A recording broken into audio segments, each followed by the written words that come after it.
If you want to build wealth and sleep peacefully at night, then no EMIs, no credit card debt, no loans, no financial stress. Then please stick around. I am going to share you my 7 buckets of wealth and peace strategy. It's very simple, it's practical, and it works anywhere in the world, whether you are in Australia, India, or anywhere else. A very quick disclaimer, I am not your financial advisor and this video is purely for educational purposes only. Please always do your own research, speak with a qualified professional before making any investment decisions. Having said that, now let's jump in. Alright, let's talk about the first bucket, which is the emergency fund. Your emergency fund, think of this as your financial airbag. You start with 3 months of living expenses, then grow it to 6 months and ideally 12 months. Please keep this somewhere safe and instantly accessible, like a high interest savings account or a liquid cash management account. Why? Because when life throws you a curveball or something happens like a job loss or a medical bills, car breakdown, this bucket stops you from touching your investments or taking a debt. You see, peace of mind starts from here. Now let's talk about bucket number 2. Laddering financial deposits and bonds. So bucket number 2. So basically the fixed deposit laddering and high quality bonds for stable income.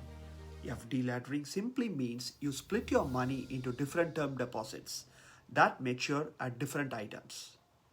So this way you lock in good interest rates and still have cash coming in regularly. Alongside that, you can allocate part of this bucket into top rated corporate or government bonds or NCDs, especially those with monthly or quarterly payouts. You see, if you can get 6% or above, then this becomes your stability engine, giving you predictable income while keeping your capital relatively safe. This is fantastic, isn't it? Now let's move on to bucket number 3, which is the income ETFs. So bucket 3, the income ETFs. These are the funds that focus on generating regular dividends or option premiums like the covered call ETFs. In Australia, think like JEPQ, ASX or VHY, the Vanguard, or the ISD, which is the BlackRock one. They can pay you monthly or quarterly, creating a reliable income stream. I like to target around 25% of my portfolio in an income-focused ETFs, enough to cover some bills, but not so much that you miss out on the growth. Now we have spoken about the emergency fund, the income ETF. Now we'll move on to the bucket number 4, which is the high growth ETF. So why we need this? So basically the bucket 4 high growth ETF, these are your long-term compounding machines. Think like the S&P 500, the Nasdaq 100, or the global income or the global machines. They won't pay you big dividends, but over 10, 20, 30 years, they can crush the inflation and grow your wealth. Yes, they are volatile, but if you keep 25% here, then the growth offsets the slow erosion of your fixed income buckets. Now moving on to bucket number 5, the gold and silver. The bucket 5, the precious metals. Gold and silver are my insurance against the inflation and financial chaos. You can hold them physically in ETFs or in government schemes like sovereign gold bonds. Over centuries, we all know that gold has held its buying power, and in tough times, it shines. I like a modest allocation here for a long-term wealth protection. Comment if you agree below. Now let's move on to the bucket number 6, which is the retirement and the superannuation. So the bucket 6, the retirement accounts. In Australia, that's called a superannuation. In India, it could be your EPF, your NPS or PPF. In USA, we call it as like the Roth accounts. These accounts give you the tax benefits and long-term compounding. Always make sure you're contributing enough you get the employer match. That's free money on the table. Please do not leave that. So let's move on to the bucket number 7, which is the kids college or the education fund for the kids future. So the bucket 7, your kids education or their own retirement fund. Education is one of the biggest expenses you will face.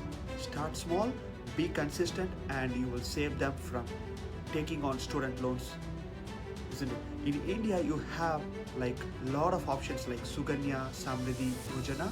In Australia, you can use specific investments account earmarked for education.